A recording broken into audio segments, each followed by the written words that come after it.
Only Trump had the balls to threaten house calls. Our video of the day comes to us from our good friend Sage Steele, who recently interviewed Congressmen Wesley Hunt and Byron Donalds. And they shared perhaps one of the most amazing stories you're ever going to hear about Trump. Watch this. I'm going to give you my favorite President Trump story. This is my #1 favorite of all time.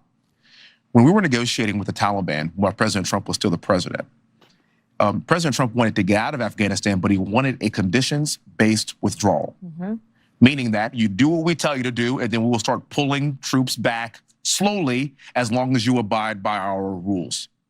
It's President Trump and Mike Pompeo, and they are talking to Taliban leadership in the room, and they had one translator in the room. President Trump looked at the Taliban leader and said this: "I want to leave Afghanistan, but it's going to be a conditions-based withdrawal." And translator translated. And he said, "If you harm a hair on a single American, I'm going to kill you." And the translator goes, and Trump goes, "Tell him." Yes. Tell him what I said. Reached in his pocket, pulled out a satellite photo of the leader of the Taliban's home and handed it to him. Shut up. Got up and walked out the room. Shut up.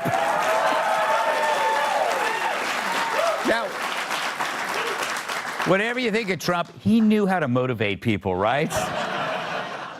While Joe's most potent weapon is threatening to sit near you after downing a plate of prunes. Tyrus, how can you not, when you hear that story, how can you not, like, it gives me, this is for Kennedy, it gives me tingles in my man parts. Hearing R.I.P. Kennedy. No, just kidding. Well, there is a Kennedy. Yeah. Listen, it just goes back to the same thing. It comes down to, again, what is your choice? Trump comes in, he does it. Here's the gangster part. Here's the part that every man needs to have one of these in his life. When you put down the ultimatum and you know you don't have to wait for an answer. You can like, here it is, and walk out. The guy at the table's going, and his advisor's like, "Oh, you tell me, it's your house, not mine." Or, I wonder if you could help me out with something. I found this picture in my pocket. Is this my home? I'm going to go with the other one. Yeah. It's just me. It does. Yeah, you know, I had one of those moments. I remember I was at some appliance store, Kat, and I said, "I don't like that type of handle. Do you have something maybe in beige?" Blew his mind. Wow. Damn. I actually don't believe you were that assertive. And why would I be at an appliance store? You'd never be at a store. As a half veteran, that must warm your heart to see somebody who actually gives a flying poop about saving lives. I mean, what the Biden administration did here just makes me so angry because admittedly, they wanted to get out the day they did for the symbolic victory and hit the anniversary of the 9/11 attacks. And they admitted that things were rushed because of that. So basically, and not basically, literally, actually, people died for a symbolic victory, selfish political reasons. That is just so gross that I can't even think about it without wanting to throw up. We don't want you to do that. No, not here. Not here, not here. But later on our live chat, we make money off that. You gotta pay to see that. Yeah, exactly. Mackie, you're considered one of the foremost experts in masculinity. We're on the spectrum of, one being, say, I don't know, Jamie Lissau, to 10 being Joe Mackey. Where does that amazing anecdote fall?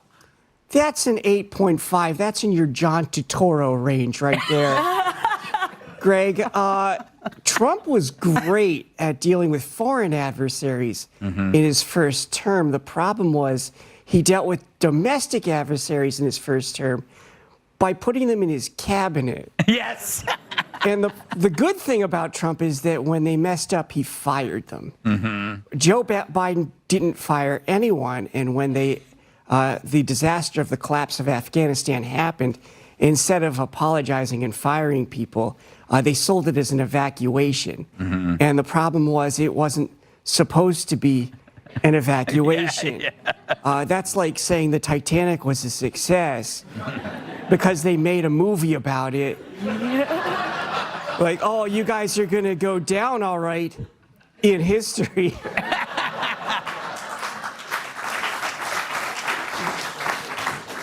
Jamie, during your divorce, did your wife show up with a picture of your house and then just hand it to you and go, I'm taking that? She goes, I'm taking that, and that's not you.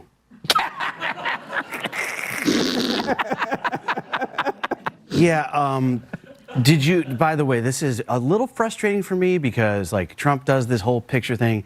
He's a hero. I do it once on a first date. I'm a creep. And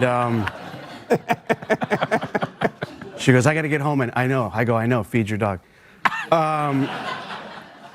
There's a similar story, to give Biden credit. There's like a similar story where he's negotiating with the Taliban, and he takes a card out of his pocket and he gives it to it, and the card says, could you please write down who you are, what we're doing here, and give it back to me? No, I think while we had this conversation, they just figured out why it went so bad. They weren't going to let his plan work, so they did their plan B, which was everyone get out. Yeah. Because he laid it out for them to play it out. Yeah. That Taliban guy wasn't like, well, Trump's out. We don't have to worry about that anymore. He was like, no, do it this way. And they're like, no, you can do it your way. Just to undo Trump. Yeah. To Kat's Sad. point.